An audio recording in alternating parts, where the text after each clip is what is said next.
Next, let's go over to school setup.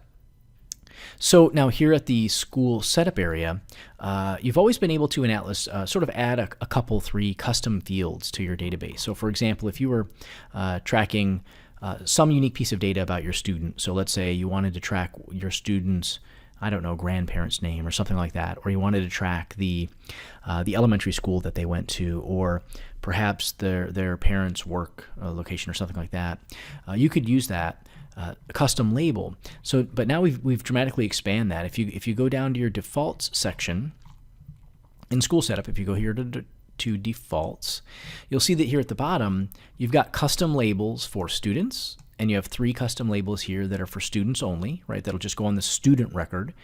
And you've also now got a bunch new custom labels for any contact.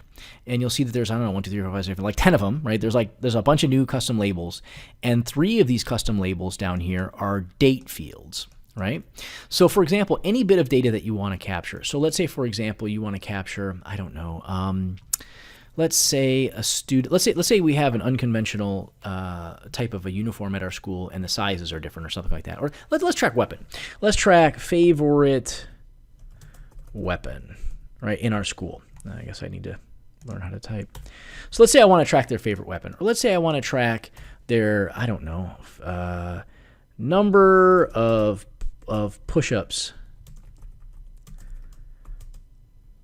they can do. Right? So I can make that basically custom field in my database. This will be a text field that'll go on the person record. And then I check this box here to add to Atlas pages. So if I want to set it up and I don't want to see it in Atlas, I wouldn't check this. But if I want to see it and use it, I'm going to go ahead and check that box to make that field active. And then again, I do have some date fields. So let's say I wanted to capture, I don't know, let's say I want to capture belt graduation date. Let's say I wanted to capture and put a field in everybody's record, in every student's profile, about their black belt graduation date, the date that their goal is set to be black belt, right? So I hit save, and I have that add to Atlas pages tick box ticked, which is great.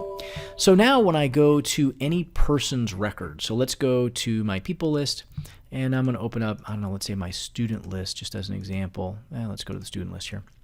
And I'll just pick any person. Let's see here.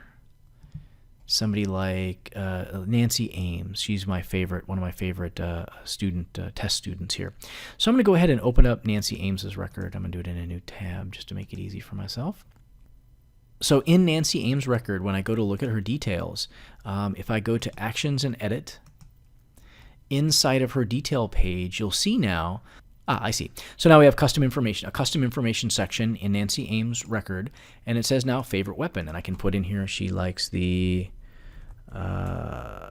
nunchuck. And how many push-ups can she do? She can do 55 push-ups right now. And her black belt graduation date will be, I don't know, 6/2 of 2021. Does that make sense? So now I have these custom fields available in everyone's contact record that I can track these unique pieces of data. And I think now you have like 12 or 14 fields, something like that, and 3 of them are date fields. So this will give you sort of more flexibility to capture unique bits of information.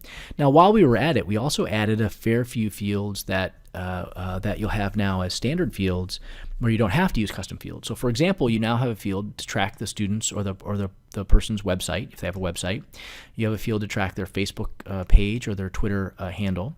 You also have up here, we have a salutation. So if they're Mr., Mrs., or Master, or Senior Master, or something like that, you can choose that as well. Also a job title. So you can put in their job title, the company that they work for, if you want to pop in their company. And then also we've added, let's see here, we've added 2 more phone number fields. So you can now track 5 phone numbers, 5 individual phone numbers per contact. And also we've added 2, 3, 4, we've added 3 more email fields. So if you want to track, for example, the parent's email, and maybe they have 2 email addresses, you want to put them both in the system, you can do that now. You can put up to 5 emails now. I think 4 emails now in here. And so those are set up here in the student profile, and they're visible when there's a value. Let's save these. When there's a value for those email addresses or for their phone numbers, they'll show up on the person profile page. You'll see them here in the list, right? Let's go ahead and set one up actually. So you see I have 3 phone numbers displayed here. I am going to go ahead and add another phone number. So let's add this phone number. This is going to be 555-5555. And I'm going to add another email address, test@test.com, and then hit save. Ooh, and hit save. Okay, and now you'll see that now I see that phone number 555-5555, and I also see that second email address. So this gives you some more flexibility when you're setting up your students. Now these fields are added. You can add them at the person level, but we've also made it one step easier when you're adding someone to the system as a sign-up. When you're adding a new agreement for a person, you also have access to these tools. Let's see here. Let's get to the data entry component. While I'm adding my student or my buyer to the agreement, add the student as a buyer. You see my custom fields are here: favorite weapon, number of push-ups they can do, black belt graduation date. That's all right in line as I'm filling out my agreement information. And then also under add additional information for the student, you'll see that I also have access to all these additional fields as well.